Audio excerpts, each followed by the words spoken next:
Iya Pak, Umi Safria Hasibuan Pak. Hasibuan. Iya Pak. Kita mulai Bu ya. Iya Pak.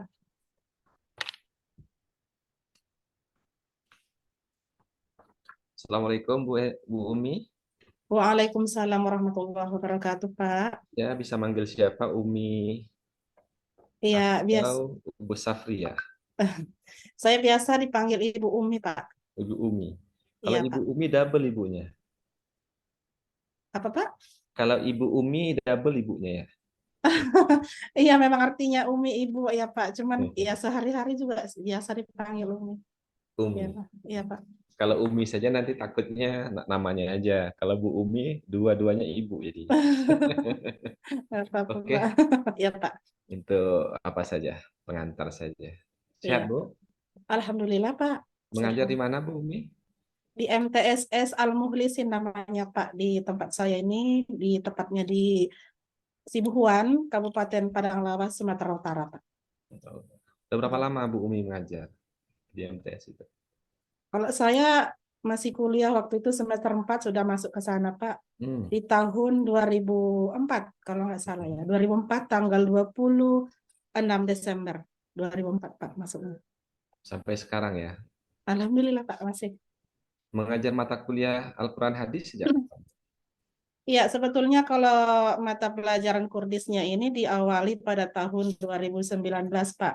Cuman dari 2004 sampai awal 2019, karena kebetulan di sana nggak ada guru geografi kemarin, Mhm. ya saya mengisi itu dengan pelajaran IPS. Jadi ketika di tahun 2019 ada niat untuk PPG, PLTG saat itu, jadi saya relevankan dengan ijazah saya, Pak. Saya ambil Quran hadis. Oke. Baik Ibu, dalam ujian ini saya akan bertanya hal-hal Ya, Pak. yang mendasar terkait Al-Quran, hadis, Ya. serta berkaitan dengan modul yang telah Ibu siapkan ya. Pertama tentu saya ingin Ibu dapat menjelaskan ya, apa sebenarnya Al-Quran itu dan apa hadis itu, dan apa yang menjadi kandungan dari kedua sumber utama ini. Silakan Bu jelaskan. Iya, Pak. Al-Quran adalah kalamullah, wahyu wahyu ilahi yang diturunkan kepada baginda Rasulullah Shallallahu Alaihi Wasallam melalui malaikat Jibril sebagai pedoman dan petunjuk bagi keselamatan umat manusia di dunia maupun di akhirat kelak. Sedangkan hadis adalah merupakan segala perbuatan, segala perkataan dan perbuatan Nabi yang merupakan sebagai sumber ajaran pokok agama Islam. Gitu, Pak. Sebagaimana Ibu jelaskan tadi, Al-Quran merupakan petunjuk ya, Iya, Pak. ya petunjuk. Apa dalil yang menjelaskan bahwasanya Al-Quran itu petunjuk, Bu Umi? Iya, Pak. Sebagaimana dikatakan di surah Al-Baqarah ayat 2, Walikal Bismillahirrahmanirrahim, Walikal kitabul la raiba fih.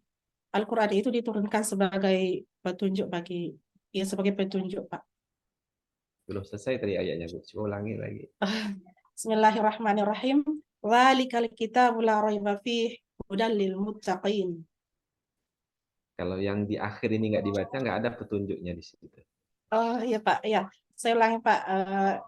Bismillahirrahmanirrahim. Walikal kitabul la raiba fih, hudal lil muttaqin. Jadi Apa artinya, Bu? maknanya Pak, Al-Quran itu diturunkan adalah sebagai petunjuk dan pedoman hidup bagi orang-orang yang bertakwa. Al-Quran itu tidak ada keraguan di dalamnya, Oh, petunjuk bagi orang-orang yang bertakwa Pak. bertakwa. Ya. Ya, Pak. Itu ada kalimat la roiba, tidak ada keraguan. Apa maksud dari kalimat tidak ada keraguan dari Al-Quran itu? Apa maksudnya, Bu?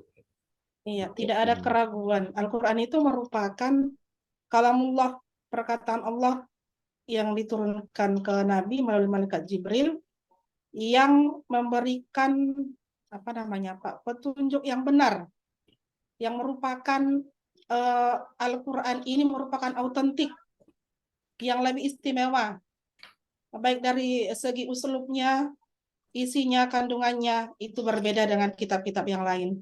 Sehingga Al-Quran itu dikatakan lebih benar, lebih sempurna, dan lebih autentik dibandingkan dengan kitab yang lain, Pak. Apa bukti keotentikan Al-Quran itu, Bu?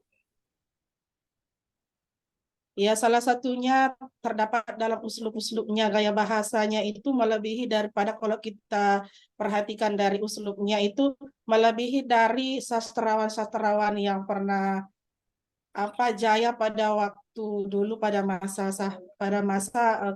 kerasulan Nabi Muhammad, Pak. Dalam artian uslubnya itu sangat indah, Pak, sangat istimewa. Kemudian dari isi kandungannya itu semua Pak, semua terangkai mulai dari aturan-aturan atau juga mulai dari hukum-hukum. Kemudian semua apapun permasalahan-permasalahan yang menjadi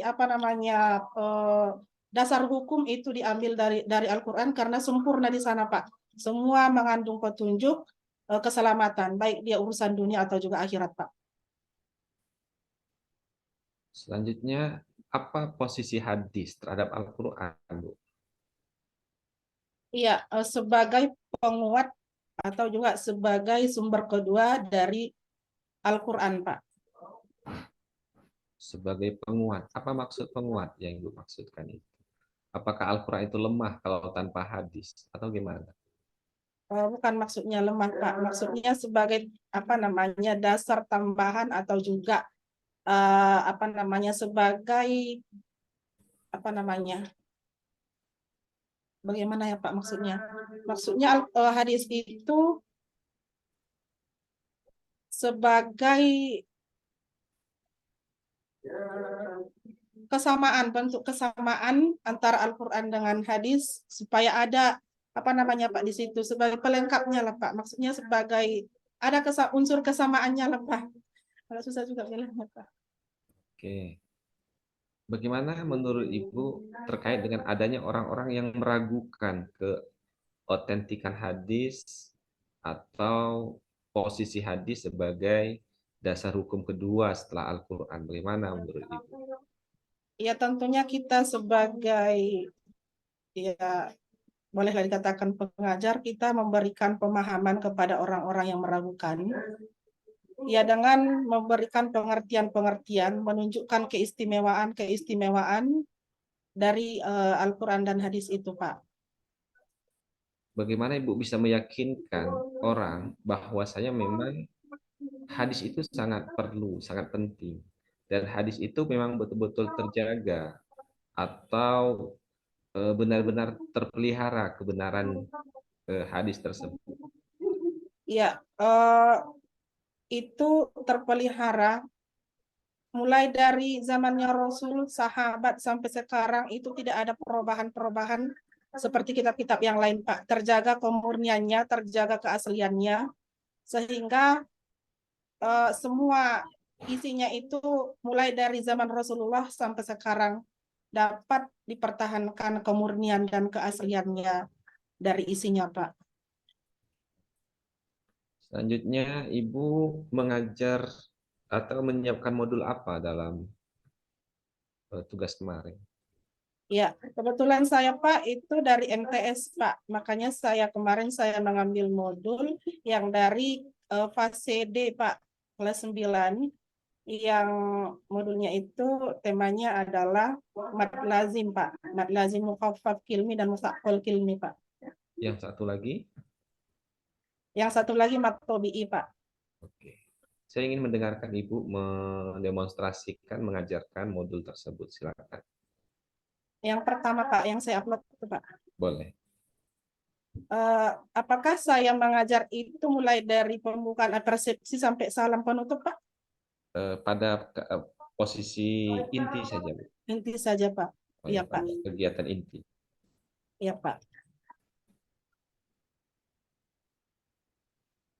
Berikut kita membahas mengenai mad lazim. Mad lazim itu yang pertama ada mad lazim mukhaffaf kilmi.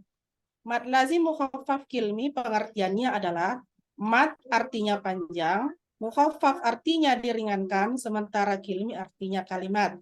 Jadi secara bahasa dapat diartikan mad lazim mukhaffaf kilmi adalah bacaan yang dipanjangkan dan diringankan pada sebuah kalimat. Kemudian ketentuan mad lazim mukhaffaf kilmi. Ini apabila ada huruf alif atau hamzah yang di atasnya terdapat baris bendera atau juga kapal-kapal, kemudian setelahnya ada huruf lam yang sukun. Itu panjangnya adalah 6 harkat atau 3 alif.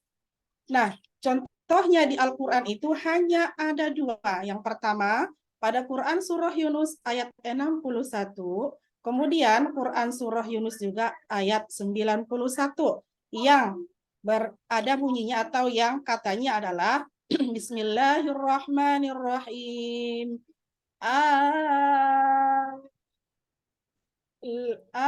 Nah, jadi kata atau juga huruf A tadi yang berbaris bendera, yang ada baris kapal-kapal istilahnya, bertemu dengan lam tasydid.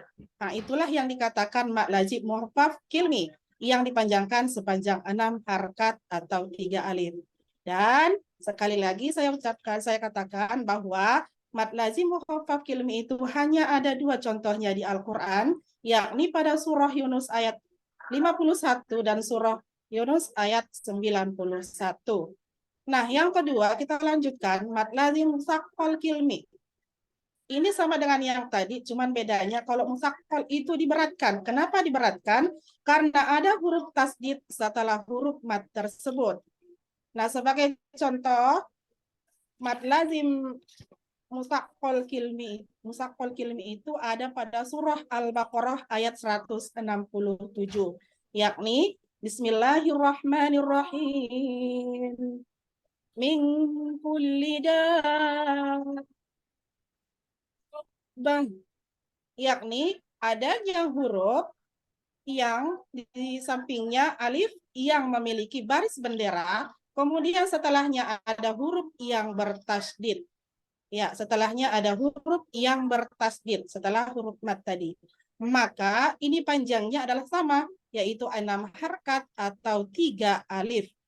Berikutnya juga ada kita temukan di Al-Quran pada surah An-Naziyat ayat 34, yakni Bismillahirrahmanirrahim.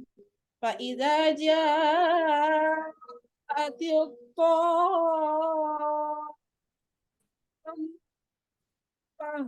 yakni huruf ko, kemudian yang ada huruf alif yang di atasnya ada baris bendera atau mat, setelahnya ada huruf mim yang bertasydid. Maka dikatakanlah dia mad lazim musaqqal kilmi dengan panjang 6 harkat atau 3 alif. Oke, demikian saja Pak penjelasan singkatnya. Oke, baik. Makasih, Bu. Jadi, mad lazim mukhaffaf Kilmi. Oke. Ada berapa mad lazim, Bu? Mad lazim itu ada 4, Pak. Ada 4 apa aja, Bu? Mad lazim tadi mukhaffaf kilmi, mad lazim musaqqal kilmi.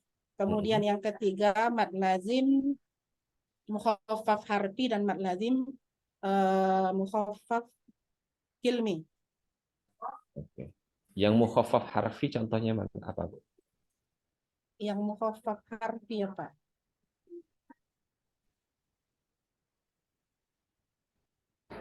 Harfi.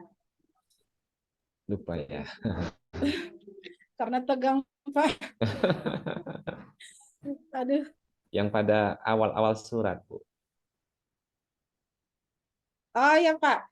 Yang ada pada Iya, lu iya Oke, kan? Pak. Iya. Mad lazim mukhaffaf harfi itu adalah yang hurufnya hayun tohur ya, Pak. Ha, ya, ko, ha, ro. Kalau Ya, lawannya Pak. mad lazim, Ya, lawannya mad lazim musaqqal harfi yang naqsu asalukum. nah, Ya. jangan lupa lagi, Bu ya. Karena Dulu tegang, Quran Pak. habis. Kadang-kadang karena diuji ya, hilang ingatannya. Iya, Pak, padahal biasa tiap hari nih, Pak. Oke, oke, oke, Aduh. oke. PTK Ibu apa? Kalau PTK saya kemarin itu mengenai motivasi belajar siswa, yang saya pilih PBL-nya, Pak. Yang istilahnya yang anak yang kurang minat belajar, Pak. Teori yang Ibu bangun apa untuk PTK fisika-nya? Teorinya apa? Teorinya Pak, PBL Pak. PBL. Iya. Bagaimana PBL dalam meningkatkan minat belajar itu? Ya, dengan berbagai motivasi yang saya buatkan, Pak. Di antaranya pendekatan kepada si anak, Pak. Kemudian juga Apa bentuk pendekatannya? Pendekatan apa namanya?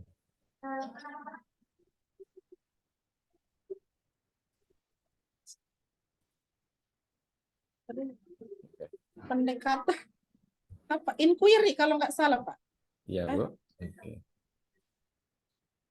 Baik. Baik, Bu Umi, demikian ujian kita ya. Insya Allah, ya mudah-mudahan ya semuanya lulus, tidak ada Amin ya kendala. Allah. Amin ya Allah. Kita istirahat dulu, nanti masuk lagi pas jam 7 malam. Ada berapa orang lagi yang tinggal ya, Bu Umi? Kalau nggak salah, Pak, Ibu Nurul sama Ibu Saripah Hanum, Pak. Tinggal 2 Berdua lagi. lagi ya. Iya, Pak. 2 lagi jam 7 nanti sampaikan ke Bu Nurul, Bu Sarifah, kita gabung lagi jam 7.